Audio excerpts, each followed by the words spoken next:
Graça e paz, irmãos. Feliz ano novo para vocês. Não tinha visto, ninguém me chamou para vir aqui este ano. E no dia que me chama, vai embora para São Paulo. Mas eu agradeço a Deus. Tudo bem. Eu gostaria de convidar os irmãos para abrirem a Bíblia no capítulo 9 do livro de Atos. Atos, capítulo 9. Vamos ler um pouco. Onde está escrito assim: Saulo, respirando ainda ameaças e morte contra os discípulos do Senhor, dirigiu-se ao sumo sacerdote e lhe pediu cartas para as sinagogas de Damasco, a fim de que, caso achasse alguns que eram do caminho, assim homens como mulheres, os levasse presos para Jerusalém. Seguindo ele estrada fora, ao aproximar-se de Damasco, subitamente, uma luz do céu brilhou ao seu redor. E caindo por terra, ouviu uma voz que lhe dizia: Saulo, Saulo, por que me persegues? Ele perguntou: Quem és tu, Senhor? E a resposta foi: Eu sou Jesus, a quem tu persegues, mas levanta-te e entra na cidade, onde te dirão o que te convém fazer. Os seus companheiros de viagem pararam emudecidos, ouvindo a voz, não vendo, contudo, ninguém. Então Saulo se levantou da terra e, abrindo os olhos, nada podia ver. E, guiando-o pela mão, levaram-no para Damasco. Esteve 3 dias sem ver, durante os quais nada comeu nem bebeu. Vamos parar um pouco aqui, depois nós continuamos a leitura. Este é o momento em que a igreja está em Jerusalém e exatamente depois que o evangelho, que tinha acontecido a diáspora da igreja, por causa do apedrejamento de Estevão, eles são levados. A Bíblia diz que todos, menos os apóstolos, saíram de Jerusalém. Mas eles não saíram assim porque fizeram uma mudança, eles foram dispersos para salvar a sua vida. Então, com isso, aconteceu um fato em Jerusalém. Os judeus, os fariseus, os que perseguiam a igreja, eles viram o que eles podiam fazer. Eles ficaram fortalecidos com o apedrejamento de Estevão. E nesse momento surge um personagem central dessa história. Saulo era um jovem promissor no farisaísmo. Saulo era um rapaz da Cilícia. E nós sabemos que em Jerusalém havia uma sinagoga chamada a Sinagoga dos Libertos.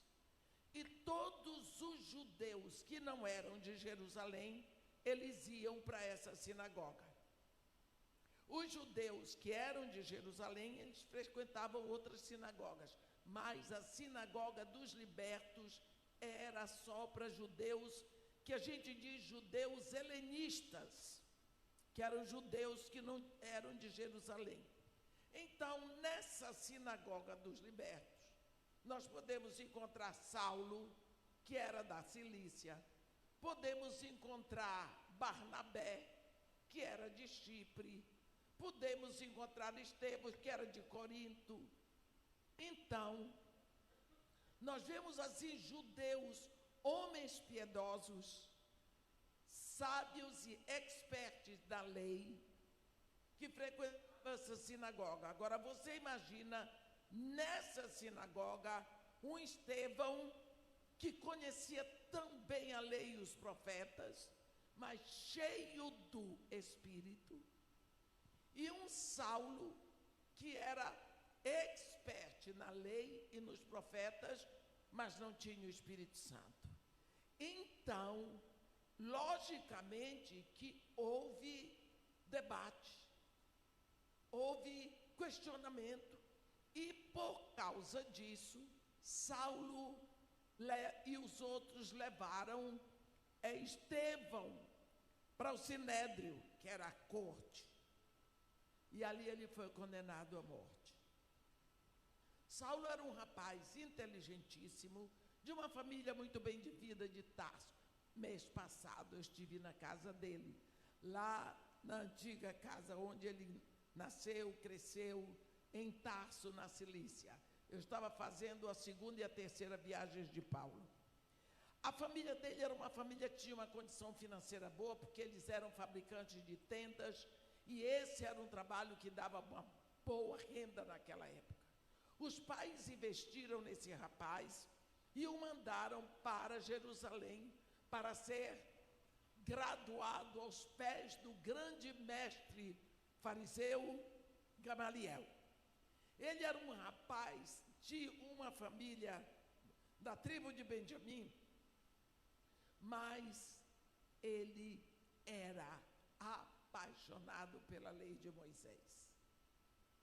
E, além do mais, ele era um rapaz culto, muito inteligente, que conhecia muito a literatura grega, falava grego, latim, hebraico e aramaico.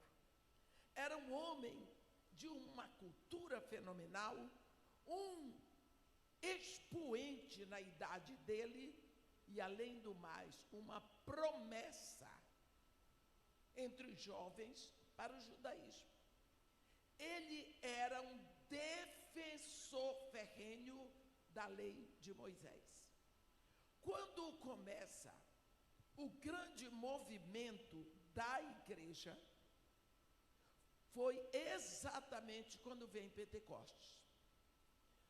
Antes de Pentecostes, 50 dias exatamente do dia de Pentecostes, digamos, 45, 46 dias, porque teve 3 dias, Jesus só ressuscitou ao terceiro dia, como tinha dito.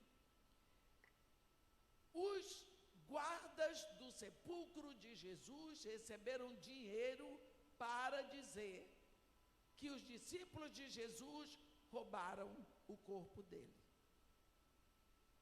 Então, os fariseus, todo mundo em Jerusalém sabia que os discípulos de Jesus roubaram o corpo dele e disseram que ele ressuscitou. Então, para todos os que não tinham feito isso, a verdade era essa. Quando começam os milagres, sem a presença visível de Jesus, é quando vem o Espírito Santo. No dia de Pentecostes, estava ali presente em Jerusalém uma quantidade enorme de judeus piedosos que vieram de várias nações do mundo, porque Pentecostes é uma das festas fixas de Deus. Nós vemos lá em Levítico 23, Deus dizer assim para Moisés: fala aos filhos de Israel que as festas fixas que celebrareis serão convocações solenes. São estas as minhas festas. Quais? Pães ásmos, Páscoa, primícias, Pentecostes, trombetas, expiação e tabernáculos. Então, para estas 7 festas, o povo de Israel tinha que celebrar. E aonde eles iam celebrar? Em Jerusalém, onde estava o templo. Por isso, os judeus que viviam em outros países se esforçavam para estar pelo menos em uma dessas festas em Jerusalém. Nós vemos isso acontecer na vida de Paulo na terceira viagem, quando ele volta, que ele queria chegar a Jerusalém para Páscoa, e não deu, ele resolveu chegar para Pentecostes, que é 50 dias depois. Bem, todos os judeus piedosos encheram a cidade de Jerusalém para aquele Pentecostes. Jerusalém, ainda hoje, não é uma cidade tão grande. Você imagina 2000 anos atrás. O que aconteceu é que os discípulos de Jesus Cristo estavam todos fechados num recinto, porque estavam com medo dos judeus. Afinal de contas, todos diziam que eles roubaram o corpo de Jesus, para dizer que ele tinha ressuscitado. No dia de Pentecostes, a cidade cheia do jeito que estava, o Espírito Santo desceu. Só que o Espírito Santo não teve que pedir licença a ninguém para descer, nem chegou em secreto. A Bíblia diz que ouviu-se o som do céu, como de um vento impetuoso que encheu toda a casa. Apareceram distribuídas entre eles línguas como de fogo, e cada um passou a falar uma nova língua, segundo o Espírito os dirigia que falassem. Bem, quando vem este Espírito, ele vem sobre a palavra que estava no coração daquelas pessoas. Nós lembramos, e eu já falei aqui, da explosão que dá quando nós botamos Espírito e palavra. Lembra lá em Gênesis, quando a Bíblia diz que no princípio criou Deus os céus e a terra, porém, era sem forma, era vazia, havia trevas sobre a superfície do abismo, o Espírito de Deus pairava sobre a superfície das águas, o Espírito de Deus cobria, nada acontecia. Quando Deus trouxe a palavra, haja luz, houve uma explosão de vida. O encontro da palavra com o Espírito tem uma explosão de vida. Quando Jesus Cristo saiu daqui, foi para o céu, aqueles discípulos que ele deixou estavam encharcados da palavra. Eles estudaram 3 anos a palavra de Deus com o próprio Deus, porque Jesus Cristo é Deus. Mas eles não se viram para nada só com a palavra. Eles eram confusos, briguentos.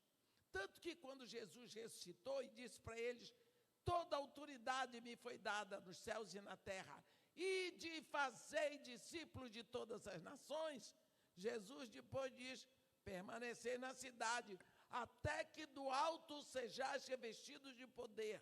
Em outras palavras, vocês vão fazer discípulos, mas não agora. Por quê? Porque o Espírito Santo ainda não veio. No dia de Pentecostes, estavam aqueles homens todos cheios da palavra. Quando o Espírito Santo vem sobre eles, houve uma explosão de vida. Eles não puderam mais ficar presos. Abriram as portas e saíram falando em várias línguas das maravilhas de Deus. Então, os que estavam ali testemunharam. Não são esses todos galileus, quer dizer, caipiras? Como é que eles estão falando na nossa própria língua? Então, ali estava público e notório o grande milagre. O Espírito Santo chegou. No outro dia, houve o milagre na porta do templo. Um homem que era aleijado, coxo de nascença. Ele tinha por volta de 40 anos. Desde pequeno ele foi levado e deixado na porta do templo, chamada Formosa, para pedir esmola aos que entravam. Todo mundo conhecia aquele homem, porque ele ia diariamente para a oração da hora nona, que é 3 horas da tarde. Todos conheciam. Ele não podia entrar no templo, porque era coxo de nascença, era considerado amaldiçoado. Nem todas as pessoas iam diariamente, mas ele ia. Então ele era conhecido de todos. Pedro e João agora vão ali cheios do Espírito. Quando o homem estende a mão para eles, baxixe, que é o jeito de pedir esmola lá. Eles disseram, olha para nós. ouro e prata não temos para te dar, mas o que eu tenho eu te dou. Em nome de Jesus Cristo, o Nazareno, anda. Pedro lançou a mão nele, puxou, o homem se firmou nos pés, deu um salto para dentro do templo. Todos reconheceram que era ele. O milagre estava andando. O milagre ali era prova de um poder. Mas todos eles negavam. E não queriam. Porque era em nome de Jesus Cristo, o Nazareno. Então, eles achavam que se eles não fizessem alguma coisa com a igreja, o nome que ele chamava a igreja era o caminho, não tinha mais vez para a lei de Moisés. E eles eram guardiões da lei. Então começaram a perseguir. A perseguição foi ferrenha. A perseguição foi difícil. Já no capítulo 8, por causa da morte de Estevão, os crentes saíram e começa a pregação do evangelho em Samaria. Sabe como eu vejo isso? Eu vejo assim. Quando você arou um campo, você vai semear a semente, você pega um punhado de semente e semeia. Não é? Eu creio que naquela época o que o Espírito Santo fez isso. Ele semeou a igreja. E como é que ele semeia? Tem que ter perseguição. Infelizmente, crente tem medo de morrer. Então, falou que vai matar, corre. Não é? Crente tem medo de morrer. Graças a Deus, crente é normal. Então, ele semeou a igreja. Já no capítulo 8, o evangelho chegou em Samaria. Agora, capítulo 9. Paulo de Tarso. Esse rapaz, esse Saulo, ele viu que a perseguição, porque ele encabeçou a morte, o apedrejamento de Estevão. Ele encabeçou. Então agora ele é a grande promessa dos fariseus. Jovem, boa condição financeira, culto, um grande estudioso, era uma promessa. Aí ele viu que deu certo, porque ou por causa da morte de Estevão, todos, a Bíblia diz todos, menos os apóstolos, tiveram que deixar Jerusalém.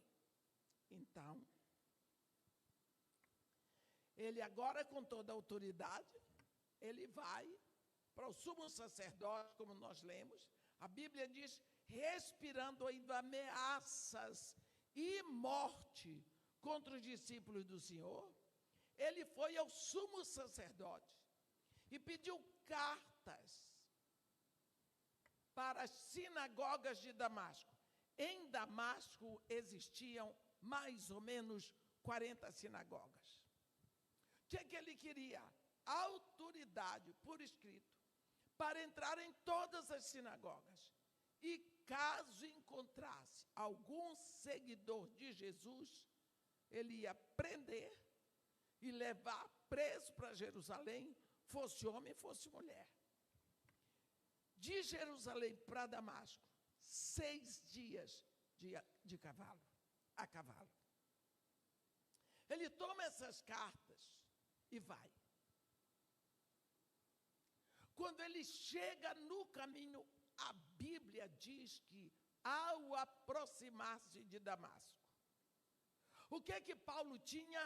Uma certeza inabalável de que ele estava fazendo a vontade de Deus. Porque ele era um guardião da lei de Moisés, da pureza da lei. Então, ele estava servindo a Deus. Ele estava fazendo a vontade de Deus. Era isso que ele acreditava. Que Jesus Cristo era um facínora que recebeu a morte que merecia na cruz. E que seus discípulos roubaram o seu corpo para dizer que ele ressuscitou. Ele entra no caminho para Damasco com esta convicção. Mas a Bíblia diz que quando ele se aproximava de Damasco, subitamente uma luz do céu brilhou em volta dele. Ele caiu no chão, literalmente caiu do cavalo. E ouviu uma voz que dizia: Saulo, Saulo, por que tu me persegues? Ele disse: quem és tu, Senhor? Eu sou Jesus, a quem tu persegues. Quando Paulo dá esse testemunho em Atos 22, ele acrescenta, ele diz que Jesus falou: eu sou Jesus, o Nazareno, porque Jesus tinha muitos, Yeshua, era um nome muito comum. Então ele diz: eu sou Jesus, o Nazareno, a quem tu persegues, mas levanta-te e entra na cidade, onde te dirão o que te convém fazer.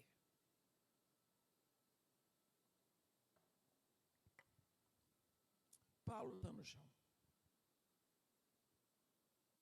Toda a expectativa dele, ele foi pensando: vou de sinagoga em sinagoga. Aqueles que não quiserem blasfemar e recusar o caminho, vão vir comigo para Jerusalém presos. Vou trazer uma enxurrada de discípulos do caminho. Vou voltar, talvez depois de uns 15 dias eu tenho isso tudo pronto. E assim como eu acabei com essa história em Jerusalém, eu vou acabar em Damasco. Ele tinha expectativa, ele sabia o que ia acontecer, ele planejou, ele era um rapaz diferente, inteligente, religioso, seguidor de Moisés, adorador do Deus de Abraão. Ele queria agradar a Deus. Então o que estava acontecendo? Ele não percebeu, ele não discerniu o tempo. Ele não discerniu que a graça chegou. Então, agora esse rapaz está no chão.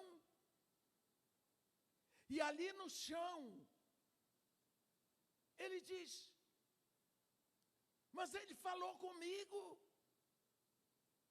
E se ele falou comigo é porque ele está vivo. Mas então ele ressuscitou. Não era mentira dos discípulos dele. E se ele ressuscitou, ele é o Messias. Então nós crucificamos o Messias. Pensa isso tudo ali no chão, cego. Eu pergunto para vocês, meus irmãos, para onde foi a expectativa desse moço? Para onde foi a expectativa dele? Mas Jesus olhou ali, aquele Saulo fanático, e ele viu o Saulo apóstolo.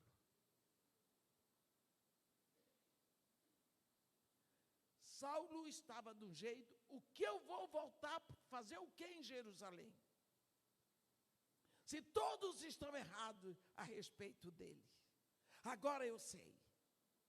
E o que eu vou fazer em Damasco? Se o que eu ia fazer está tudo errado. E agora? Não sei se isso já aconteceu na sua vida, meu irmão. Você pensa que está absolutamente certo. E de uma hora para outra, você descobre que você estava enganado. Quantas vezes isso pode acontecer na nossa vida? Por quê? Porque Deus tem o plano dele. Lá em Jó, a Bíblia diz para nós: bem sei que tudo podes, e que nenhum dos teus planos pode ser frustrado. O seu plano, meu irmão, o meu plano pode ser frustrado. O de Deus nunca será. Quantas vezes nós chegamos diante de Deus com o nosso plano arrumadinho, como Paulo. Senhor Deus, meu Pai, eu estou com isso aqui, eu planejei, eu arrumei, eu orei, eu fiz e aconteci. Não tem nada de pecado. E quando isso daqui eu começar, Senhor, eu fiz um voto, eu vou entregar o dízimo na igreja, mas eu também vou dar 10% para as missões. Eu estou pedindo a sua bênção.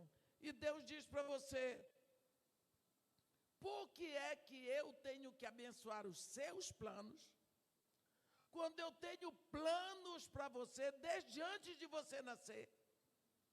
E nesse plano que eu tenho para você estão todas as minhas bênçãos. Você não quer o meu plano, onde estão as minhas bênçãos, mas você quer que eu abençoe o seu? Está errado. Paulo, me diga o que ele tinha no coração, o desejo de servir a Deus. Mas não era assim. Deus tinha separado Paulo. Deus tinha separado Saulo para ser Paulo, o apóstolo dos gentios. Deus tinha um plano estabelecido para ele antes dele nascer. Ele estava vivendo um momento atrás. Ele estava preso na lei, quando Deus o tinha feito nascer para ele viver a graça. Então, quando o nosso plano, ele não está dentro do plano de Deus, vai haver frustração. Agora, eu queria que você continuasse a leitura comigo aí, a partir do versículo 10, e você vai ver mais uma expectativa, para depois a gente começar a pregar.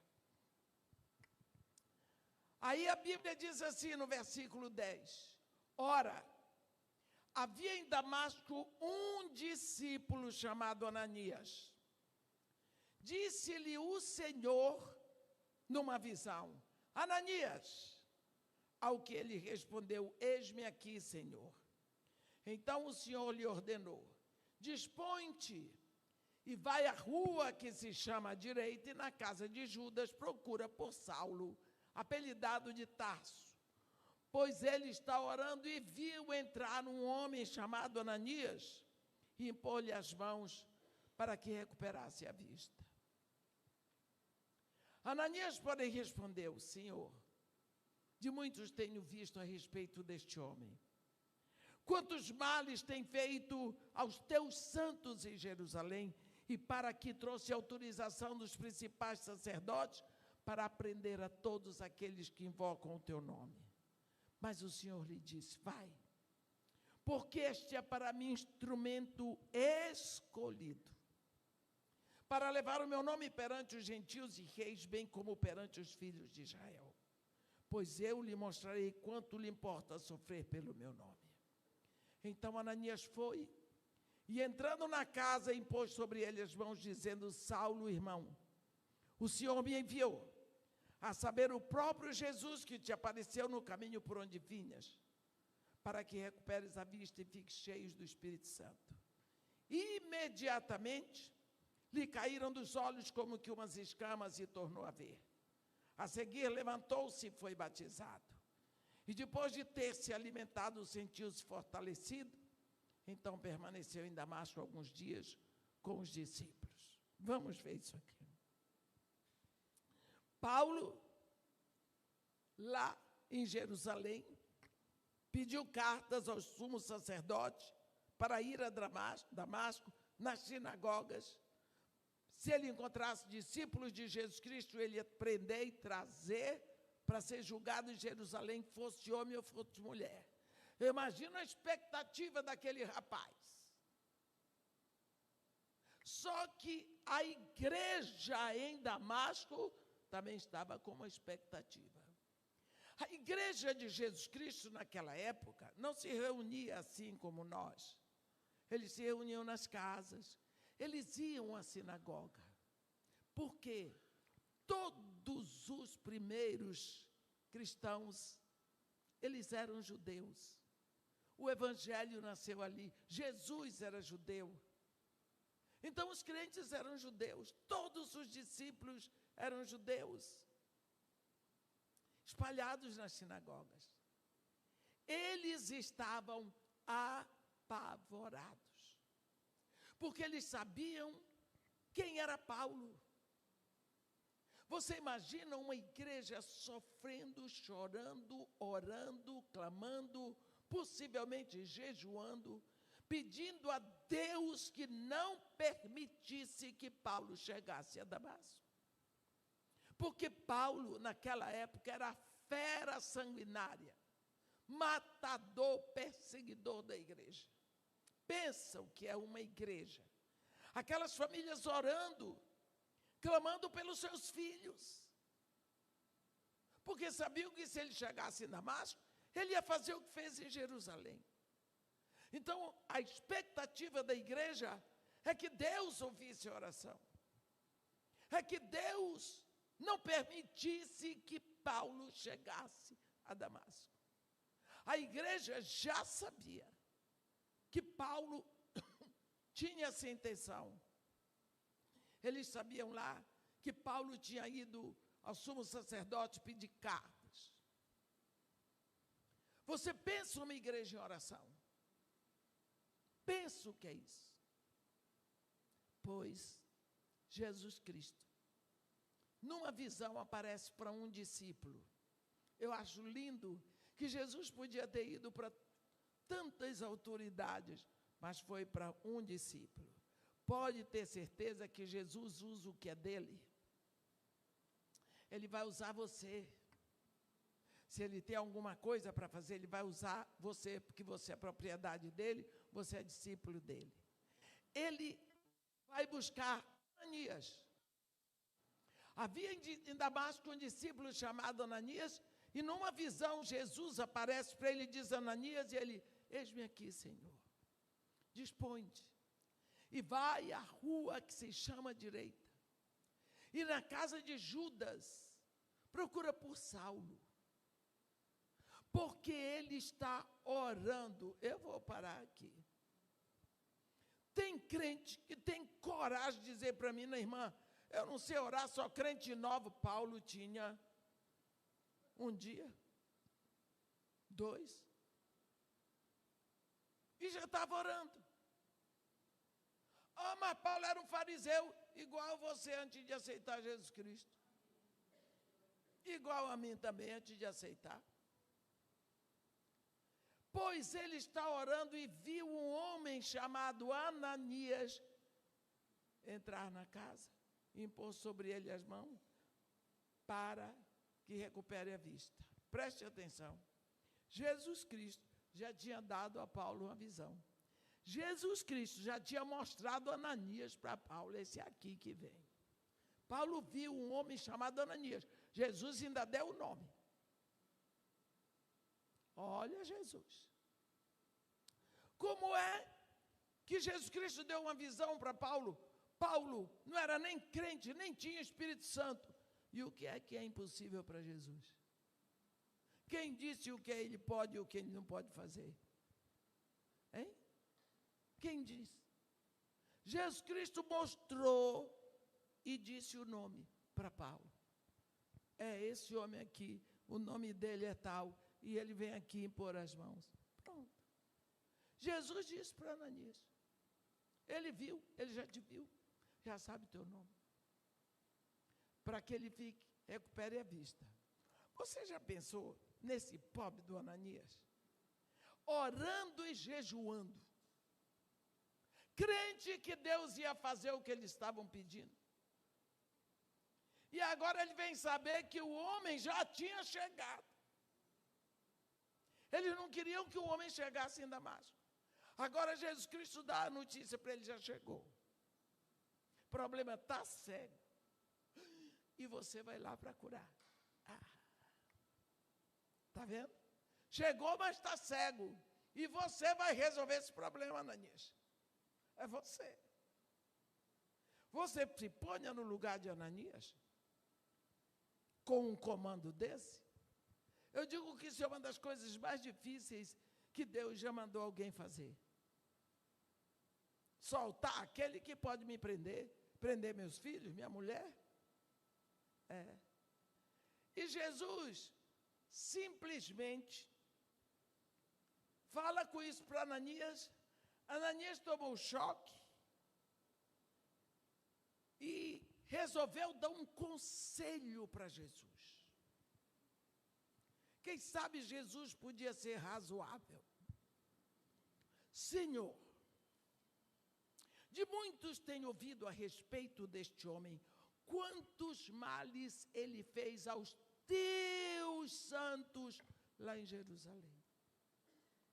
O Senhor sabe o que ele veio fazer aqui. O Senhor não sabe não, pois eu sei. Ele veio para cá para prender a todos aqueles que invocam o seu nome. É isso que ele veio fazer aqui. O que Ananias estava dizendo para Jesus? Deixa ele cego. Porque cego ele não pode fazer mal a ninguém. Jesus ouviu a charopada do discípulo todinho. E Jesus disse para ele, não, mas vai. Porque este é para mim um instrumento escolhido. Coitado de Ananias. Para levar o meu nome perante gentios e reis, bem como perante os filhos de Israel, porque eu vou lhe mostrar o quanto vale sofrer pelo meu nome. E desapareceu. Disse e desapareceu. Ananias ficou com batata quente na mão. E agora? Ele mandou eu ir e me deu o endereço. E se eu for, o homem vai ficar curado. Vai prender minha mulher, meus filhos, eu e todo mundo. Mas como é que eu fico sem ir? Incumbência. Você sabia que Jesus Cristo botou uma batata quente na mão de todos nós? Igual ele botou para Ananias? Cada discípulo de Jesus tem a sua batata quente para entregar. Quantos cegos tem na sua vigilância? Que você nunca foi lá falar de Jesus Cristo e orar por ele. Quantos cegos tem no seu prédio? Que você nunca foi lá para orar pela família dele, mas você critica. E se eles bebem e fazem arruaça, você é o primeiro a querer que eles se mandem, contanto que você fique bem. O perigo que Ananias corria com a família dele é que aquele homem saísse dali, o primeiro a ser preso seria o Ananias. Nós recebemos a mesma incumbência que Ananias recebeu, de ir, levar a cura para quem está cego, impor as mãos sobre ele para recupere a vista. Este é o comando que Jesus dá para a sua igreja. Se você é a igreja de Jesus Cristo, você recebeu esse comando, eu não sei o que você está fazendo com esse comando até hoje.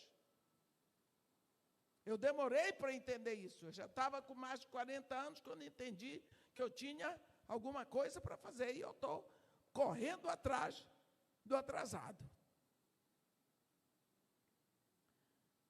Ananias ficou com aquele comando. Eu imagino o susto que esse homem tinha, que foi feito da expectativa dele. A expectativa dele é que Paulo não chegasse. Afinal de contas, foi o que eles pediram. Agora, não apenas o homem chegou, foi feito da oração deles. O que foi feito da oração deles?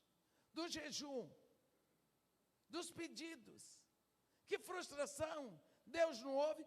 Ouve. Deus não é surdo, a não ser que você fez essa oração para algum ídolo. Acha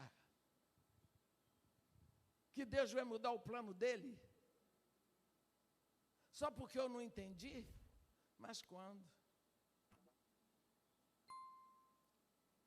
Ananias foi. Eu não queria estar na pele dele, não, mas ele foi. Chegou lá, é interessante, porque quando Jesus Cristo envia os 70, Jesus Cristo é muito prático, mas ele diz, quando vocês entrarem na casa, saúdem o dono da casa.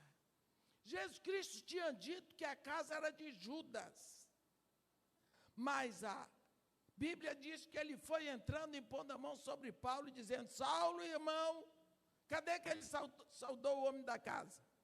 O dono da casa. A Bíblia diz que Ananias entrou e impôs a mão de Saulo. E o que será que aconteceu no coração de Saulo? Irmão.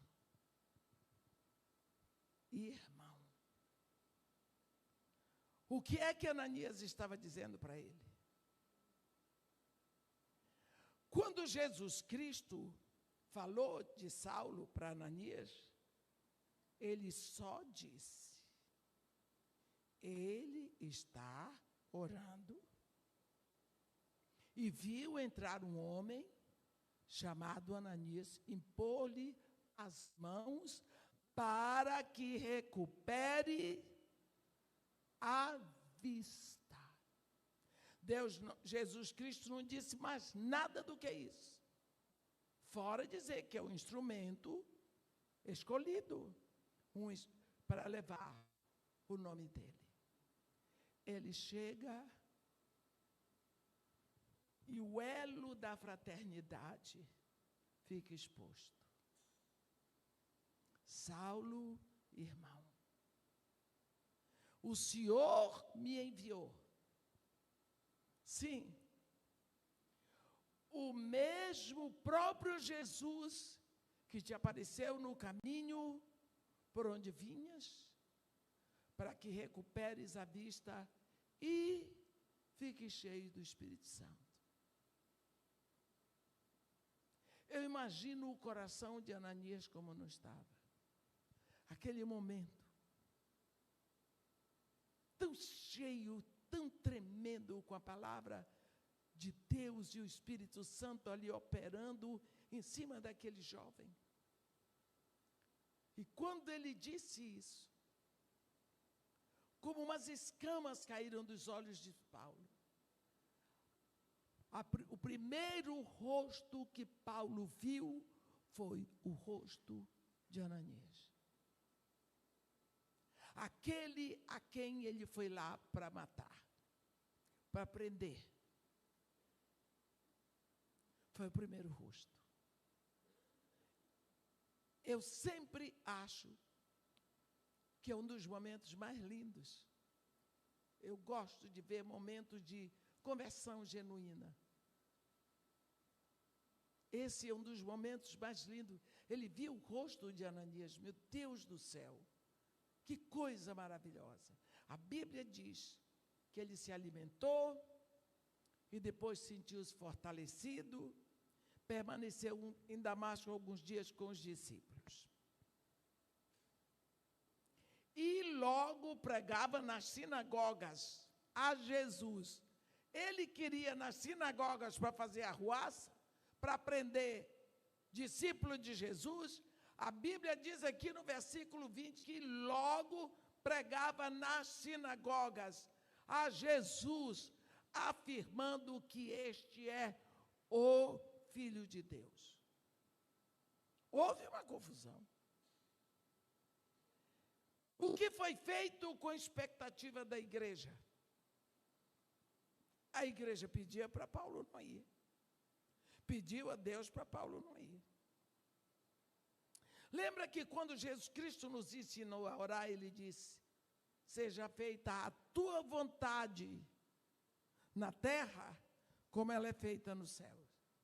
Porque teu é o reino, tua é a glória, teu é o poder, não é meu, é teu. É como Deus quer e não como eu quero. A igreja estava pecando? Não estava pecando. A igreja simplesmente não queria o assassino lá.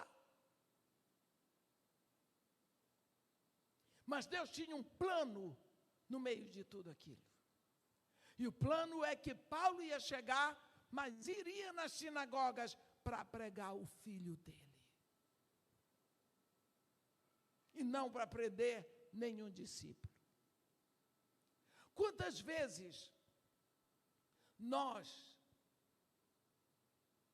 nos sentimos tão pequenos para fazer o trabalho?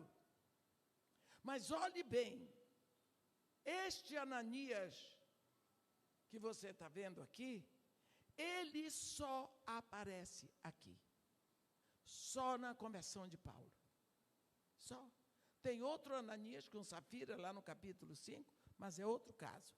Este Ananias só aparece aqui, mas todas as vezes que Paulo vai falar da conversão dele, ele fala desse Ananias. Quem é Ananias?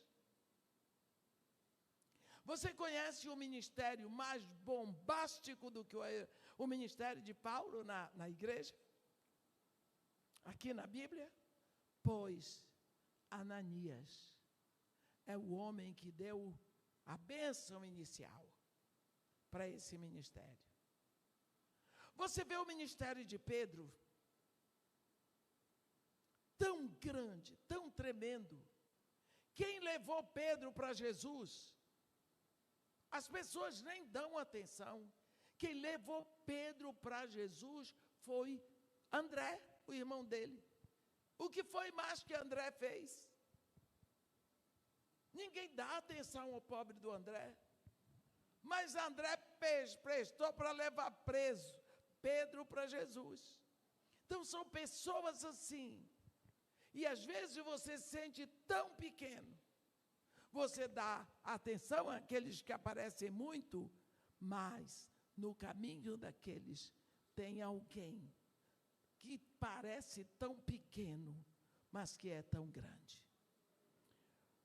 Nós precisamos ver que as nossas expectativas, elas têm que estar submissas a um plano maior.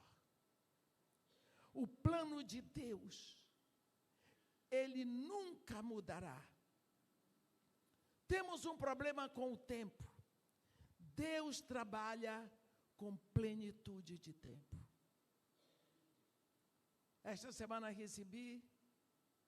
ontem, eu recebi um comunicado. Me ligaram, uma moça me ligou e ela disse: o que a senhora está fazendo? Eu disse para ela: estou na minha casa, pronta para dormir. Ela disse: que bom que eu peguei a senhora antes de dormir. Olha, uma vez a senhora me disse que Deus trabalha com plenitude de tempo. Tem 4 anos. Eu criei muita raiva da senhora. Eu disse: minha filha, mas olha para Gálatas 4, versículo 4. É por isso que eu estou ligando. Primeiro, para lhe pedir perdão. Segundo, para lhe comunicar uma coisa.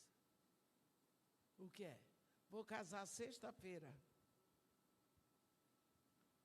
Eu fiquei tão feliz. Vai casar sexta-feira. Ela tem 41 anos. Uma moça que se manteve virgem, pura, à espera que Deus mandasse para ela um marido. Ela vai casar com um rapaz que estava também à espera de uma esposa. Os dois têm a mesma idade. Ele também é solteiro. Eu disse para ela, ela disse: mas irmã, eu oro tanto, eu passo, disse, minha filha, fique calma, porque Deus trabalha com plenitude de tempo. Mas, irmã, o tempo passou, disse, para você, não para Deus. Aguarde. Criou raiva de mim. Agora, eu não tenho nada a ver com história. Mas criou raiva foi de mim, já que não dá para criar raiva de Deus. Agora, está toda feliz, 5 meses e meio, entre namoro, noivado e casamento. Deus, quando Ele tem o plano dEle, Ele não vai arredar 1 milímetro por causa de você, ou por causa de mim. Deus tem o plano dele que será cumprido. E o tempo é dele. O que é o tempo? Capítulo 3 de Eclesiastes fala muita coisa sobre o tempo, mas não diz o que é o tempo. O baiano tem uma filosofia. Quem é baiano aqui?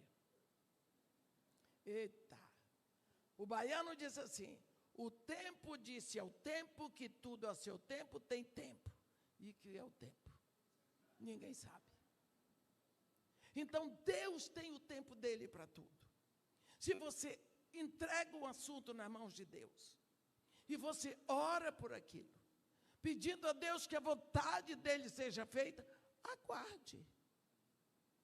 Porque se você entrega uma coisa na mão do pastor, está bem guardado, mas na mão de Deus, ele jogou fora.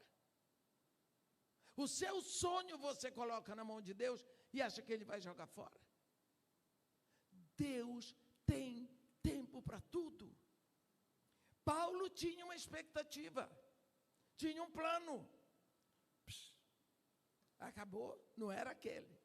O que vai acontecer? Paulo vai fazer a vontade de Deus? Vai. Paulo vai servir a Deus? Vai. Mas não do jeito que ele queria. Do jeito que Deus queria. A igreja de Damasco vai receber Paulo? Vai. Não queria, mas não o Paulo que a igreja temia, que era o Paulo de Jerusalém. Não é o Saulo de Jerusalém, é o Paulo apóstolo. Então, Deus tem o seu jeito de fazer as coisas. Quantas vezes aquele sonho que está no nosso coração está fora da ordem? Olha, Paulo, como os outros fariseus, eles não perceberam que tinha terminado a época da lei, porque lá na cruz, Jesus Cristo, ele se apossou da lei. Ele cumpriu toda a lei nele. Acabou, completou-se o tempo da lei, começa a graça. A Bíblia diz, a lei foi dada através de Moisés, mas a graça e a verdade foram dadas através de Jesus Cristo. Quantas vezes existem pessoas que estão hoje ainda apostando no Evangelho de João? Quando Paulo chega na sua terceira viagem, praticamente ele já começa em Éfeso. Ele encontra 12 homens que se diziam discípulos de Jesus Cristo. Ele achou estranho, porque era em Éfeso. Achou estranho e diz para eles assim: olha,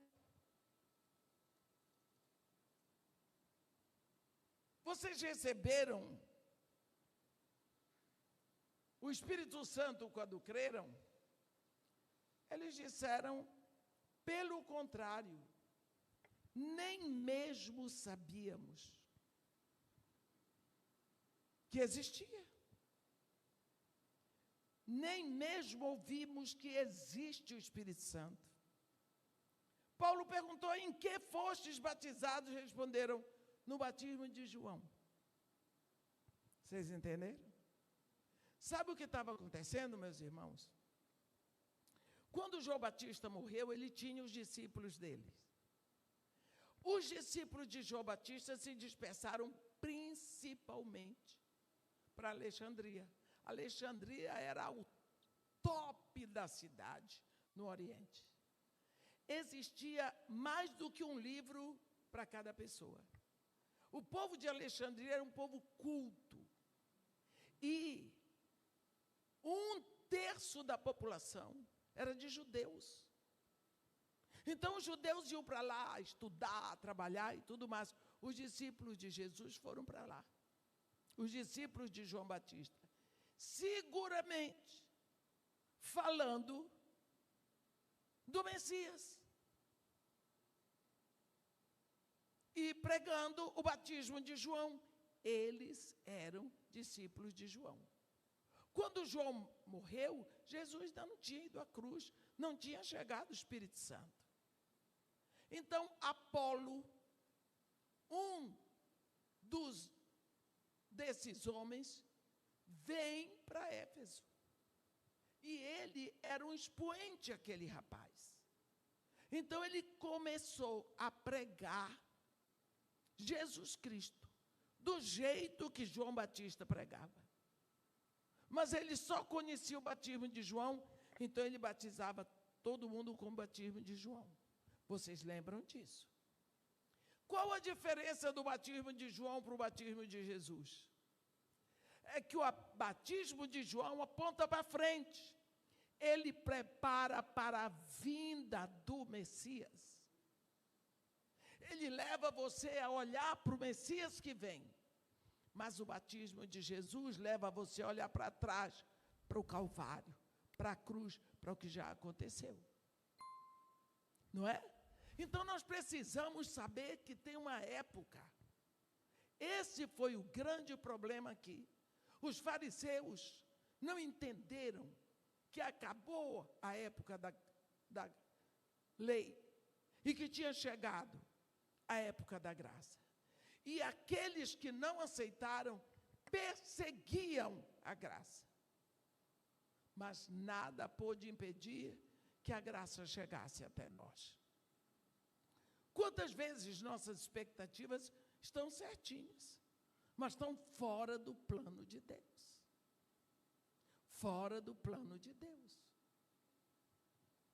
Estou com um rapaz, crente, nascido em família cristã, pede licença para os pais para namorar uma menina que não é crente.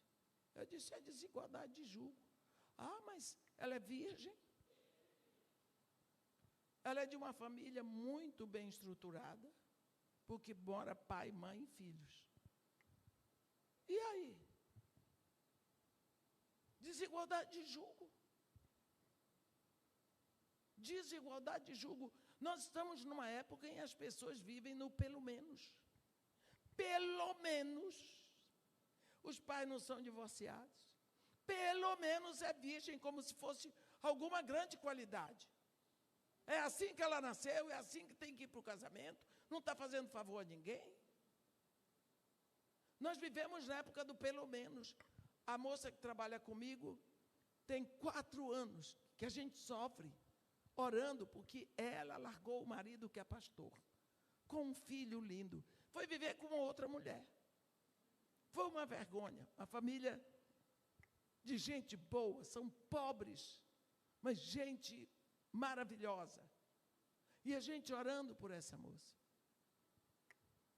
Quando foi mês passado, a moça veio me falar, disse, eu vou ter outro sobrinho neto. Eu disse, de quem? Fulano de tal. Eu disse, mas não era ela que estava vivendo com a mulher. Esqueci de lhe dizer, agora ela está vivendo, ela arranjou um namorado. Pelo menos é homem. Eu disse, é o mesmo pecado. É pecado de impureza, de imoralidade sexual. A ofensa é para Deus, seja com homem, seja com mulher. Não é o marido dela. Não me falou mais. Porque agora nós viemos na geração do pelo menos. Seu filho está namorando uma moça, pelo menos é uma mulher. Está vendo? Nós estamos nessa época. Deus não está sendo influenciado pelo nosso modo de pensar. Paulo tinha a expectativa dele, o jeito que ele queria agradar a Deus, mas não era o jeito de Deus querer ser agradado, porque o tempo já tinha mudado. Você lembra de Caim? Caim era um adorador. Ele foi adorar junto com o irmão. Caim foi adorar? Foi. Do modo que ele gostava. Mas não era do modo que Deus queria ser adorado. Entendeu? Então Deus não aceitou. Por que Deus tem que aceitar goela abaixo aquilo que eu gosto? Não. Por isso, meus irmãos, nós precisamos conhecer a Deus, para saber de que forma melhor podemos agradá-lo. E nada melhor do que conhecer a Deus através da sua palavra. Abel também foi adorar, adorou a Deus como Deus queria ser adorado. De Abel e de sua oferta agradou-se o Senhor. Paulo tinha expectativas do modo como ele ia agradar a Deus, mas não estava mais na época. A igreja tinha expectativa que Paulo não chegasse, porque conhecia a história dele. As coisas mudaram e eles não perceberam. Nós precisamos ver se nós estamos buscando a presença de Deus para saber a hora certa, o que Deus quer naquela hora. Os nossos planos, aos nossos olhos, podem parecer perfeitos, mas é preciso que nós venhamos a viver para fazer a vontade de Deus, e não a nossa. Não é Deus que existe para fazer a nossa vontade. Nós vivemos para fazer a vontade de Deus. Senhor Deus, nosso Pai, neste momento nós queremos colocar diante do Senhor os nossos sonhos, os nossos planos, os nossos desejos, aquilo que temos lhe pedido tantas vezes. Quantas vezes choramos porque desejamos determinadas coisas, mas parece que elas não mudam. E às vezes temos impressão de que o Senhor não está muito interessado nos nossos projetos.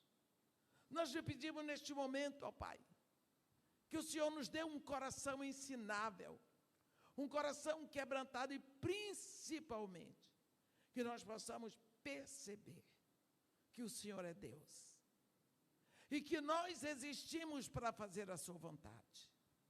Ensina-nos, Senhor, a viver na sua dependência e que nós possamos obedecer, ainda que isso nos pareça tão difícil, para que nós possamos lhe agradar, como Ananias lhe agradou. Nós lhe agradecemos, em nome de Jesus.